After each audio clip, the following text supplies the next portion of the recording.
Hello, my name is Benjamin Hart. I'm an American attorney and the managing director of Integrity Legal here in Bangkok, Thailand.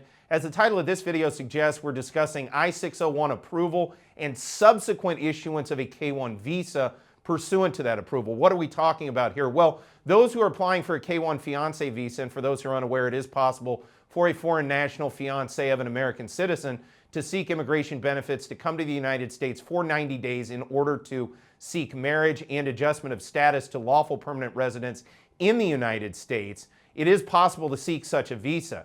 Now, if there is a finding of a legal ground or more, legal grounds of inadmissibility, then it's possible that the application will be denied. Now, subsequent to the interview wherein a visa application, an application for a K-1 fiancé visa is denied, subsequent to the interview, it is possible to seek what's called an I-601 waiver, again, depending on the underlying facts in the given case. And it's also a bit of a misnomer to call it an I-601 waiver. I-601 is the name of the form. It's a waiver of inadmissibility, a waiver of grounds of inadmissibility. For shorthand purposes, I just call it an I-601 waiver.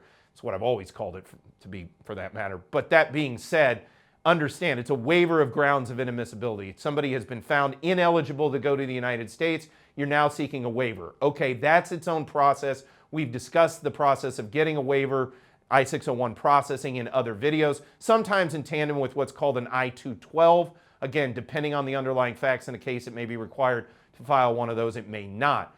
But what happens in the aftermath of the approval for an I-601 waiver? What about the underlying K-1 visa? Well, you then need to go back to the embassy and deal with their protocols to get that visa issued subject to the approval of the I-601. So basically the embassy says, hey, no, we're not issuing this, but you can go seek a waiver. You start processing the waiver, and once the waiver is processed, you go ahead and turn around and say, hey, where's the visa? And again, different embassies, different consulates around the world have different protocols for visa issuance subsequent to an I-601 waiver petition. Most notably, one thing that often comes up with regard to protocols and requirements in order to get the visa issued is issues associated with the medical exam. So oftentimes a new medical exam is necessary because of the time it takes to process the waiver. An old medical exam will have become quote unquote stale, if you will. So that's just one thing associated with subsequent issuance of a visa pursuant to approval of an I-601 waiver. Again,